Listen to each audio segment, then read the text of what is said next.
सुप्रभात प्रिय विद्यार्थियों।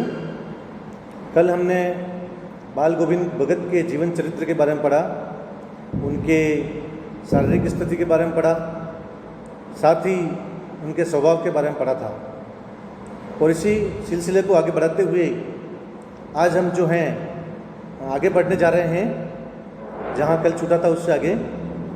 आषाढ़ की रिमझिम है। ये जो मौसम चल रहा है वो बरसात का टाइम है, आषाढ़ महीना चल रहा है। समूचा गांव खेतों में उतर पड़ा है, संपूर्ण गांव जो है खेतों में उतर पड़ा है, क्योंकि सब लोग बरसात के मौसम में खेती के लिए खेतों में चले जाते हैं काम करने के लिए ना। कहीं हल चल रहे हैं, कहीं रोपनी हो रही है। हम देखते हैं कई लोग तो हल चला रहे हैं तो कहीं पौधे रोप रहे हैं। रोपनी करना जो है ना, धान की रोपाई कर रहे हैं, पौधे या धान की जो है रोपाई कर रहे हैं लोग। सभी अपने अपने काम में व्यस्त है, सब लोग बिजी है। कोई रोपनी कर रहे हैं तो कोई खेतों में लोग अपना अपना सब काम कर रहे हैं, क्योंकि बरसात का मौसम में बरसात हुई है, आषाढ़ महीना चल रहा है और चारों तरफ जो वातावरण है कह सकते हैं मनमोहक और ही अच्छा वातावरण बना हुआ है। रोपनी हो रही है, धान के पानी भरे खेतों में बच्चे उछल रहे हैं। धान से भरे हुए जो धान के पानी है से भरे हुए खेत है, क्योंकि धान बो दिया गया है और उसमें पानी भर गया है, उस पानी में बच्चे उछल रहे हैं। औरतें कलेवा लेकर मेड़ पर बैठी है। खेतों पर जो औरतें काम करने गई है वो कलेवा लिया उन्होंने। कलेवा मतलब सुबह का नाश्ता, सुबह सुबह का जो नाश्ता होता है वो लेकर के वो खेत की पाली पर, खेत के किनारे पर वो बैठी हुई है। कौन बैठी हुई है? औरतें बैठी हुई है, ठीक है। कलेवा नाश्ता या सवेरे का जलपान कह सकते हैं। आसमान बादलों से घिरा हुआ है। आसमान जो है बादल से घिरा हुआ है, पूरे आकाश में बादल छाए हुए हैं। धूप का नाम नहीं और जरा भी धूप नहीं है। ठंडी पूर्वाई चल रही है और पूर्व दिशा से आने वाली जो ठंडी ठंडी हवा है वो सब चल रही है, ठीक है। ठंडी ठंडी बयार चल रही है। ऐसे ही समय आपके कानों में एक स्वर तरंग झनकार सी कर उठी और ऐसा मनमोहक, बहुत ही शानदार वातावरण है, मनमोहक वातावरण है। प्रकृति के सुरम्य वातावरण में कहते हैं कि उसी समय कानों में एक स्वर तरंग, स्वर यानी आवाज़, आवाज़ की जो झनकार है, स्वर तरंग यानी स्वर लहरी या गीत की जो लहर है कह सकते हैं, उसकी झनकार जो है हमारे कान में पड़ी। यह क्या है? यह कौन है? यह क्या चीज़ है और यह कौन है? यह आवाज़ कहाँ से आ रही है और कौन गा रहा है इसको? यह पूछना न पड़ेगा, यह आपको पूछने की ज़रूरत नहीं है, क्योंकि उस गांव में सब लोग उन्हें जानते हैं। इसे जानते हैं बाल गोविंद भगत को, क्योंकि हमेशा वो गीत गाते हैं और कबीर के जो साकिया है, शब्द हैं, पद हैं, उसे वो गाते हैं। गांव के समस्त लोग इस बात को जानते हैं, इसलिए पूछने की ज़रूरत नहीं है किसी को कि यह कौन है, क्योंकि सबको पता है बाल गोविंद भगत है। बाल गोविंद भगत समूचा शरीर कीचड़ में लिथड़े। बाल गोविंद भगत जो हैं उनका संपूर्ण शरीर जो है कीचड़ से लथपथ हो रहा है। कीचड़ में लिथड़े, लिथड़े मतलब लथपथ, कीचड़ में उनका शरीर जो है लथपथ हो रहा है। अपने खेत में रोपनी कर रहे हैं और खेत में बैठे बैठे रोपनी कर रहे हैं, क्योंकि खेतों में पानी भरा हुआ कीचड़ भी हो रहा है ना, तो खेत में बैठे बैठे वो जो है रोपनी कर रहे हैं, अर्थात धान को रोप रहे हैं, धान के जो पौधे हैं उसको रोप रहे हैं। रोपनी, रोपनी मतलब रोप रहे हैं। किसको रोप रहे हैं? तो धान की रोपनी कर रहे हैं ना, धान के पौधों को वो रोप रहे हैं। कहाँ पर रोप रहे हैं? खेत में, ठीक है, धान की रोपाई कर रहे हैं। उनकी एक अंगुली एक एक धान के पौधे को पंक्तिबद्ध खेत में बिठा रही है। और क्या कह रहे हैं? उनकी अंगुली एक एक धान के पौधे को, धान के जो पौधा है उसको पंक्तिबद्ध खेत में बिठा रही है। अंगुलियां जो हैं धान को रोप रही है ना, लाइन से पौधे रोपे जा रहे हैं। उनका कंठ एक एक शब्द को संगीत के जीने पर चढ़ाकर कुछ को ऊपर स्वर्ग की ओर भेज रहा है। वो जो संगीत गा रहे हैं, क्योंकि ईश्वरी संगीत है, भगवान के संगीत गा रहे हैं, और उनकी आवाज़ जो है कहते हैं कि तार जो है ईश्वर से जुड़ रहे हैं। किसके? बाल गोविंद भगत के। यानी वो ऐसा गा रहे हैं और गाते गाते इतने भाव विभोर हो जाते हैं कि उनका संपर्क जो है कहीं न कहीं भगवान से जुड़ रहा है। तो क्या कहते हैं? एक एक शब्द को संगीत के जीने पर चढ़ा कर, एक एक शब्द को जो है गा करके, और इतना मीठा गा रहे हैं, गाते गाते कुछ को ऊपर उनकी आवाज़ जो है कभी आरोह होता है कभी अवरोह होता है, आवाज़ बहुत तेज़ी से ऊपर बढ़ रही है और बड़ा मज़ा आ रहा है। कुछ को ऊपर स्वर्ग की ओर भेज रहे हैं। इतनी अच्छी आवाज़ है कि उसका तार कहीं न कहीं ईश्वर से जुड़ रहा है, भगवान से जुड़े हुए भजन है उनके। अपने गुरु जो हैं, अपने ईश्वर जो हैं, कबीरदास जी को मानते हैं और उनके भजन को गा रहे हैं। तो ऐसा लगता है जैसे उनका जो तार है ईश्वर से सीधा जुड़ रहा है, ईश्वर में उनका ध्यान लग रहा है। और कुछ को इस पृथ्वी की मिट्टी पर खड़े लोगों के कान की ओर, और साथ में कुछ जो आवाज़ है जो धरती पर जो लोग हैं उनकी तरफ भी जा रही है, क्योंकि वो ज़ोर ज़ोर से गा रहे हैं बड़ी अच्छी लय के साथ में। तो मिट्टी पर खड़े लोगों के कानों की ओर, पृथ्वी की जो मिट्टी है उस पर जो लोग काम कर रहे हैं खेतों में, उनको सुनाई दे रही है। यानी बहुत ही मनमोहक आवाज़, बड़ा ही सुरीली आवाज़ है जिसको लोग सुन रहे हैं। बच्चे खेलते हुए झूम उठते हैं। कहते हैं कि उनके गीत का ये प्रभाव है कि बच्चे झूमने लगते हैं, नाचने लगते हैं खेतों में। यानी संगीत बड़ा अच्छा है उनका, बहुत ही मीठी आवाज़ है, और उस मीठी आवाज़ का ये प्रभाव है कि बच्चे भी झूमने लग जाते हैं, बच्चे भी नाचने लग जाते हैं। कहाँ पर? खेतों में। ठीक है, झूम रहे हैं बच्चे उस आवाज़ पे। मेड़ पर खड़ी औरतों की होठ कांप उठते हैं।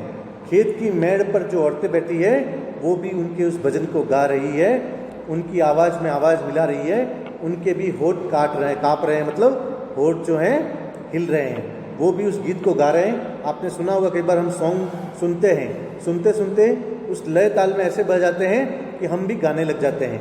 तो उनके गीत जो हैं औरतें रोज़ सुनते थी, बच्चे रोज़ सुनते थे, उसका प्रभाव क्या हुआ? सब लोगों को गीत याद हो गया और उनके होठ जो हैं गाने लग जाते हैं, वे गुनगुनाने लगती है, और औरतें जो हैं उस गीत को गा रही है, गुनगुना रही है। हलवाहों के पैर ताल से उठने लगते हैं।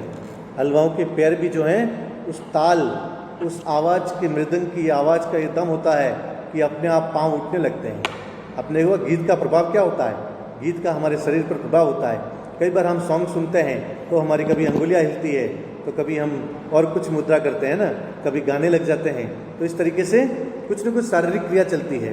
तो हलवाएँ जो हैं, जो हल को चलाने वाले जो किसान हैं, उनके भी पैर जो हैं ताल से उठने लगते हैं।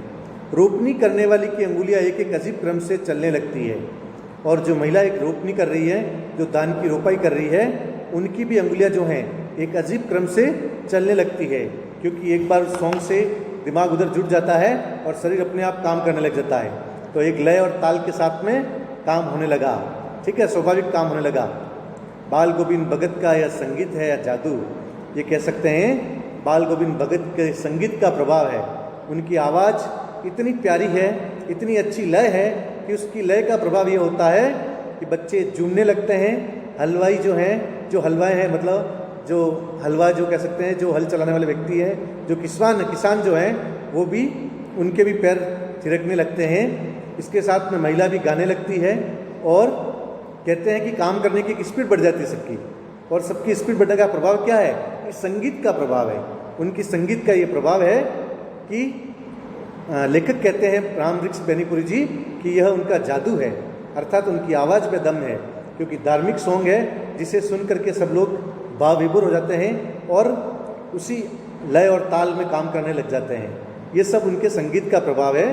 बच्चों, संगीत जो है व्यक्ति को काम करने के लिए उत्साहित करता है, और व्यक्ति का ध्यान जो है पूरी तरह से उसमें मग्न हो जाता है।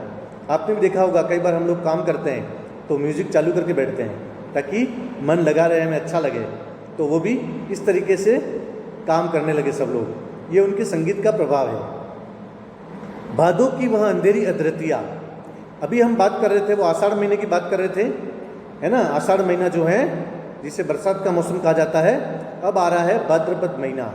भाद्रपद, ठीक है, कृष्ण भगवान से जुड़ा हुआ आप जानते ही हैं।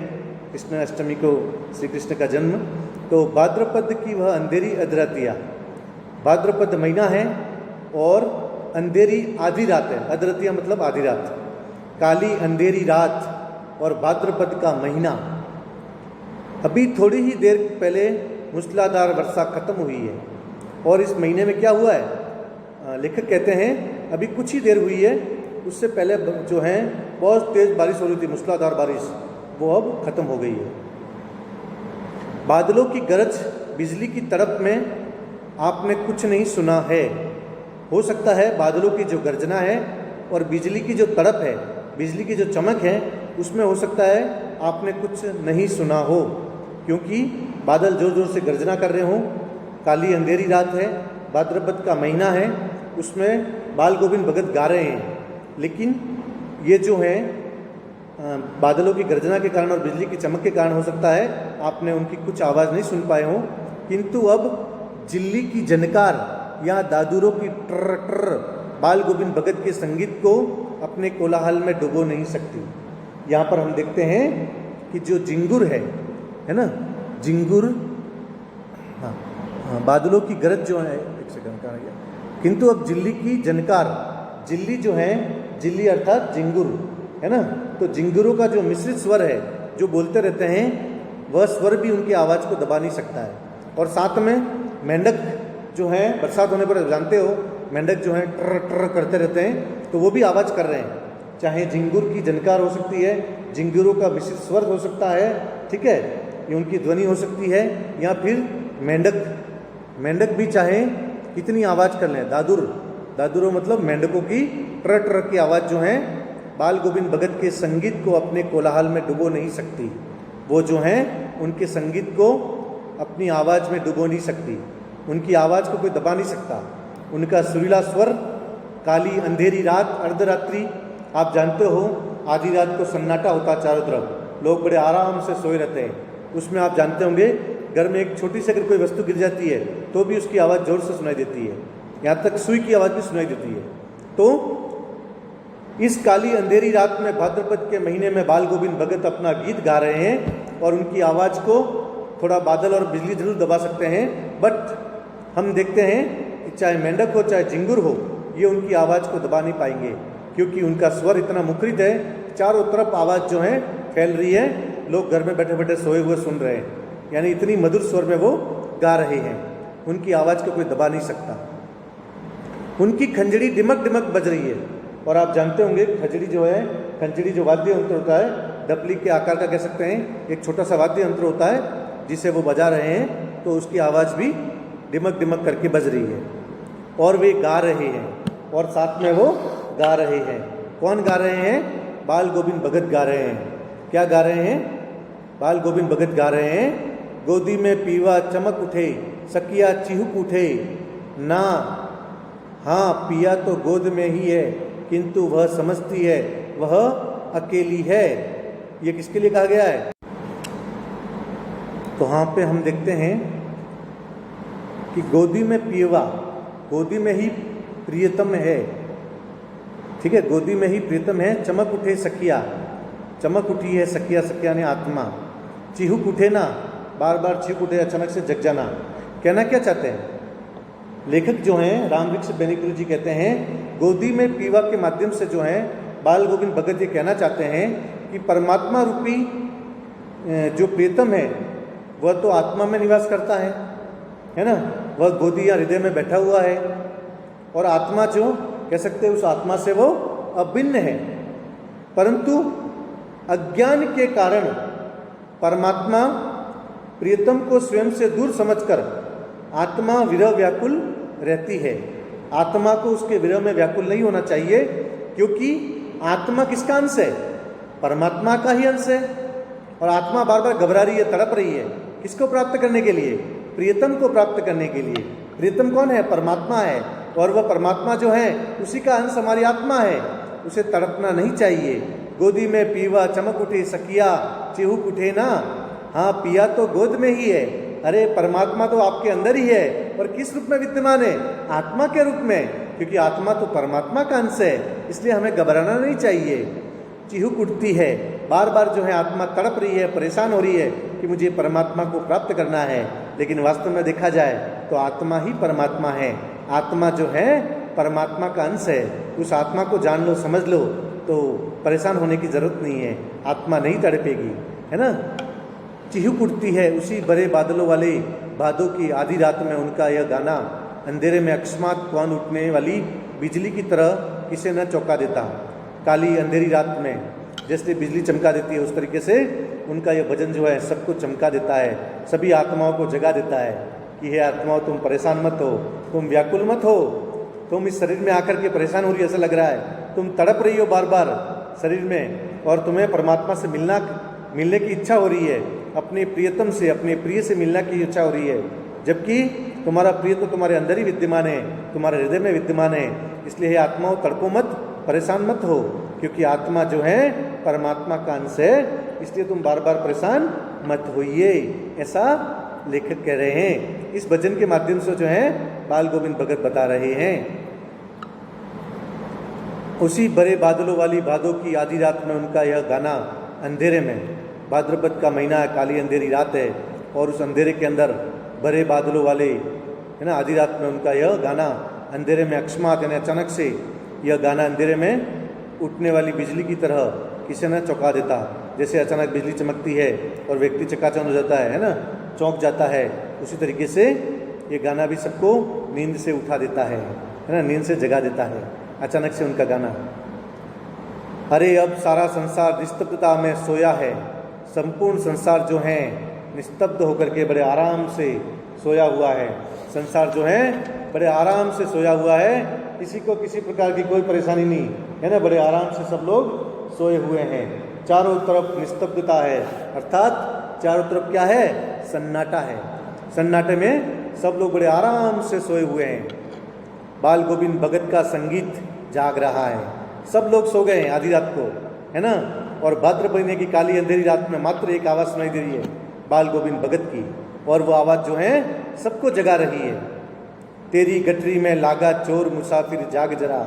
हे मुसाफिर, हे यात्री, तेरी जो गठरी है, गठरी कौन सी, आयु रूपी गठरी, तेरी जो उम्र रूपी गठरी है उसमें समय रूपी चोर लग गया है। अर्थात तुम्हारा जो है उम्र जो है उस गठरी में बंद है, उस आयु से एक एक दिन समय निकल रहा है, आपका समय जा रहा है। इस कथन का आशय क्या बच्चों, आपको समझ में आना चाहिए। इस कथन का आशय यह है कि मानव जीवन की आयु रूपी जो गठरी है उससे समय रूपी चोर जो है धीरे धीरे जीवन काल की चोरी कर रहा है। अर्थात एक एक दिन जीवन का जा रहा है, जीवन का अमूल्य समय जो है कम होता जा रहा है। इसलिए मनुष्य को मोहमाया की नींद से जागकर ईश्वर का भजन स्मरण कर अपना यह जीवन सफल करना चाहिए। हमें ईश्वर की भक्ति करना चाहिए, समय का सदुपयोग करना चाहिए। समय चला जाएगा, फिर कुछ भी प्राप्त होने वाला नहीं है। तो यह भजन जो है सब लोगों को जगा रहा है, और सब जग जाइए। ये बात जो हो रही है बच्चों, हम जो है भाद्रपद महीने की पढ़ रहे थे। आगे जो महीना आ रहा है वो है कार्तिक महीना। कार्तिक आया नहीं कि बाल गोविंद भगत की प्रभातियाँ शुरू हुई। कार्तिक मास की अमावस्या को दिवाली आती है, आप सब जानते हैं, दीपावली जो है त्यौहार आता है। तो कार्तिक महीना जो है बच्चों ठंड का महीना होता है। कार्तिक आया नहीं कि बाल गोविंद भगत की प्रभातियाँ शुरू हुई। प्रभातियाँ सुबह सुबह जो है भजन गाते हुए फेरी करते हैं, उसे कहते हैं प्रभाती। आपने देखा होगा हमारे गांव में कई बार बाहर से जो है मथुरा से, इधर से वृंदावन क्षेत्र से काफ़ी पंडित लोग आते हैं और प्रभाती निकालते हैं, अर्थात मंगल गान करते हैं, जिसे कहते हैं प्रातःकाल जो गाए जाने वाला जो गीत है जिसमें मंगल गान होता है, ईश्वर का नाम लेते हुए वो भजन और ढोलक बजाते हुए चलते हैं। अर्थात मधुर स्वर के साथ मंगलाचरण करते हुए चलते हैं, और लोग जो घर में सोए होते हैं उस आवाज़ को सुन करके उठते हैं ताकि उनका दिन अच्छा रहे। ठीक है, तो मंगल गायन वो करते हैं। तो सुबह उठ करके वो जो है पूरे गांव में मंगल गायन करते थे, भजन जो है गाते हुए जाते थे, सब लोगों को जगाते थे। सुबह लोग जो हैं उनके भजन को सुन करके उठते थे। प्रभातियाँ शुरू हुई जो फागुन तक चला करती। कार्तिक मास से स्टार्ट होता, दिवाली से स्टार्ट होता और फाल्गुन महीने तक चलती ये प्रभाती। यह जो सिलसिला है प्रभाती कार्य का जो है कार्तिक महीने से कहते हैं फाल्गुन महीने तक चलता था। कार्तिक मास की अमावस्या को दीपावली आती है, तो फाल्गुन मास की पूर्णिमा को होली का त्यौहार आता है। तो दिवाली से लगाकर होली तक वो जो है प्रतिदिन सुबह जल्दी उठना, नहाना धोना और ईश्वर का भजन करते हुए पूरे गांव में घूमना। गांव के लोग सोए होते थे, सबको अपने भजन के माध्यम से वो जगाते थे। वही मधुर ताल और मृदंग की आवाज़ के साथ में लय ताल और सुरीला स्वर और ईश्वर का भजन सुनते हुए लोग उठते थे, तो उनके दिन की शुरुआत बहुत अच्छी होती थी। तो इस तरीके से वो जो है दिवाली से फागुन तक चला करता था यह सिलसिला। इन दिनों वह सवेरे ही एक सेकंड बच्चों, इन दिनों वो सवेरे ही उठते, न सुबह जल्दी उठ जाते थे वो। न जाने किस वक्त जगकर वह नदी स्नान को जाते। अच्छा, इस समय में हम देखते हैं कार्तिक मास की ठंड, कप कपाने वाली ठंड, जिसमें आपके दांत जो हैं किटकिटाने लगते हैं, उस ठंड में वो सुबह जल्दी उठते थे। न जाने किस वक्त जगकर वह नदी स्नान को गांव से 2 मील दूर नदी स्नान के लिए जाते थे सुबह उठ करके। ऋषि मुनि आप जानते हैं सुबह जल्दी उठ करके नदी में स्नान करते थे। तो सुबह 4 बजे उठ करके 2 किलोमीटर चल करके 2 मील और जाते थे नहाने के लिए। वहाँ से नहा धोकर लौटते, नहा करके वापस आ जाते। सब लोग सोए होते गांव में, ये कह सकते सुबह 4 बजे मान लीजिए उठ के जाते थे और नदी में स्नान करते, फिर वापस आते थे। नहा धोकर लौटते गांव के बाहर ही पोखरे के ऊंचे भिंडे पर। गांव के बाहर एक छोटा सा तालाब है और उसके भिंडे मतलब ऊंची जगह, तालाब के पास में जो ऊंची जगह होगी उस पर जाकर के वो बैठते थे। भिंडे पर अपनी खंजड़ी लेकर जा बैठते, खंजड़ी लेकर के बैठ जाते और भजन गाते थे और अपने गाने टेरने लगते। गाने टेरना मतलब गाने गाना, अपने कबीरदास जी के जो साखिया भजन है वो उसको वहाँ बैठ करके गाने लगते हैं। मैं शुरू से ही देर तक सोने वाला हूँ। लेखक कहते हैं मैं तो हमेशा लेट ही सोता हूँ, किंतु एक दिन माघ की उस दांत किटकिटाने वाली भोर में भी उनका संगीत मुझे पोखरे पर ले गया। कहते हैं कि एक दिन, क्योंकि आप रात को लेट से उठते हैं वो लेखक, तो सुबह लेट उठते होंगे, तो कहना चाहते हैं एक दिन क्या हुआ, माघ महीना जो है ठंड का महीना है, उस समय में दांत जो है किटकिटाने लगते हैं, फुल ठंड लगती है। दिसंबर का महीना कह सकते हैं जिसमें फुल ठंड लगती है ना, दिसंबर जनवरी के टाइम, तो फुल ठंड लगती है, दांत जो है किटकिटाते हैं हमारे। और सुबह का समय है, उनका संगीत मुझे पोखर पर ले गया। उनका संगीत जो है उस पोखर पर जहाँ ऊंची जगह बैठ करके वो भजन गाते हैं, वहाँ तक मुझे खींच के ले गया। मैं सुबह जल्दी उठ करके उनका वह भजन सुनने के लिए वहाँ तक पहुँच गया, उस स्थान पर जहाँ पर वो बैठ के गा रहे थे। अभी आसमान के तारों के दीपक बुझे नहीं थे। अब देखिए कितना जल्दी है सुबह का समय। सुबह का समय है, सुबह 4 बजे के 5 बजे का समय देख लीजिए, उस समय आप देख लीजिए 5-6 बजे का समय होगा। ऊपर आकाश में तारे भी हैं, क्योंकि ठंडे में आप जानते हो सूर्योदय लेट होता है, तो उस समय जो है आकाश के तारों के दीपक, आकाश में तारे दिख रहे हैं, उस तारे रूपी जो दीपक हैं वो अभी तक बुझे नहीं थे, है ना, वो अभी चालू है, वो आकाश में तारे दिख रहे हैं। हाँ, पूरब में लोही लग गई थी। हाँ, ये बात जरूर है कि पूर्व दिशा जो है लालिमा लिए हुए है, क्योंकि सूर्य उगने वाला है। 6 बजे के बाद का समय है ना बच्चों, तो लालिमा आ गई है। सूर्य जो उगने वाला है उसकी लालिमा जो है, सूर्य से उगने से पहले पूर्व दिशा में लालिमा छा जाती है, तो वो लालिमा जरूर छा गई है। लोही लग गई है, लोही मीन्स लालिमा, जिसकी लालिमा को शुक्र तारा और बढ़ा रहा था। और आप जानते हैं उस समय शुक्र तारा जो है आकाश में उगा हुआ लाल लाल वो भी दिख रहा है, तो ऐसा लगता है उस लालिमा की सुंदरता को और बढ़ा रहा है वो। खेत बगीचा घर सब पर कुहासा छा रहा है। और उस समय में सुबह के समय को देखते हैं तो खेत देखिए, चाहे बगीचा देखो, चाहे घर देखो, सब जगह पर कोहरा छाया हुआ है, कुहासा कोहरा छाया हुआ है, घना कोहरा छाया हुआ है। सारा वातावरण अजीब रहस्य से आवृत मालूम होता है। पूरा वातावरण जो है किसी गुप्त रहस्य से भरा हुआ ऐसा लगता है। वास्तव में प्रकृति जो है बड़ी मनोरम लग रही है, और उसमें एक मधुर स्वर, और वो भी समय ईश्वर की भक्ति का। तो कहते हैं जीवन की सार्थकता वहाँ नजर आती है। जीवन जो है ये सारे दृश्य देख करके भाव विभोर हो जाता है। तो इस तरीके से वो बड़े भाव विभोर हो रहे हैं लेखक, और कह रहे हैं कि सबके अंदर कुछ न कुछ रहस्य भरा हुआ है। उस रहस्यमय वातावरण में एक कुश की चटाई पर पूर्व मोह, बुरा रहस्यमय वातावरण है, प्रकृति बड़ी मनोरम है, बहुत ही सुंदर वातावरण, उसमें पूर्व दिशा की तरफ दूब की जो चटाई बनी हुई है उस पे बैठ गए हुए हैं, पूर्व दिशा की तरफ मुंह करके बाल गोविंद भगत बैठे हुए हैं। काली कमली ओढ़े, पहले हमने पढ़ा था बच्चों वो खाली लंगोट बांधते थे, लेकिन ठंड की वजह से उन्होंने काली कमली भी ओढ़ रखी है। कमली मीन्स कंबल, काली कंबल भी ओढ़ रखी है। बाल गोविंद भगत अपनी खंजरी लिए बैठे थे। बाल गोविंद भगत जो हैं अपनी खंजरी लेकर के बैठे थे। उनके मुंह से शब्दों का तांता लगा था, और मुंह से जो है शब्दों का तांता लगा, वो निरंतर गा रहे हैं, उनके शब्द मुंह से निकल रहे हैं। उनकी अंगुलियां खंजरी पर लगातार चल रही है। अंगुलियां जो है खंजरी पर चल रही है, स्वर के साथ में ताल, आवाज भी, और गीत और मृदंग बज रहे सब है ना। और गाते गाते इतने मस्त हो जाते हैं कि वो गाते गाते इतने मस्त हो जाते हैं, इतने सुरूर में आते हैं कि उत्तेजित हो जाते हैं, इतने भाव विभोर हो जाते हैं कि वो बड़े कह सकते हैं बहुत ही उत्तेजित हो जाते हैं। मालूम होता है कि अब खड़े हो जाएंगे। उस गाने की लय के ताल के साथ में इतने उसमें भाव विभोर हो जाते हैं कि लगता है अब खड़े होकर नाचने वाले हैं। कमली तो बार बार सिर से नीचे तक सरक जाती है। कहते हैं कि वो इतना मस्ती से गाते हैं, मग्न हो जाते हैं कि सिर के ऊपर से जो कमली जो है, काली कमल, वो भी नीचे सरक जाती है, गिर जाती है, खिसक जाती है। मैं जाड़े से कब कपा रहा था, उस ठंड से मैं सुबह सुबह गया था, मुझे तो बहुत ठंड लग रही है, मेरा शरीर कांप रहा था। किंतु तारे की छांव में भी उनके मस्तक के श्रम बिंदु, और इस ठंड में, कप कपाने वाली ठंड में उनके मस्तक पर जो है श्रम बिंदु, उसके गाने से माथे पर जो है श्रम रूपी जो बिंदु है, अर्थात स्वेद, अर्थात पसीना निकल रहा है। मुझे तो ठंड लग रही है, मैं कांप रहा हूँ, जबकि वो इतने भाव विभोर होकर गा रहे हैं मस्ती से कि उस मेहनत से क्या हुआ, उनके यहाँ से पसीने की बूंदें टपक रही है, दिख रही है हमको। श्रम बिंदु जब तक चमक ही पड़ते, तब जब तक चमक ही पड़ते, उस सुबह में उनकी पसीना आ गया, और हम लोग तो ठंड से कांप रहे हैं, जबकि उनके तो पसीना आ गया। तो बच्चों आज हम इतना ही पढ़ेंगे, धन्यवाद। नेक्स्ट कल की क्लास में पढ़ेंगे, आप इसको समझेंगे। धन्यवाद।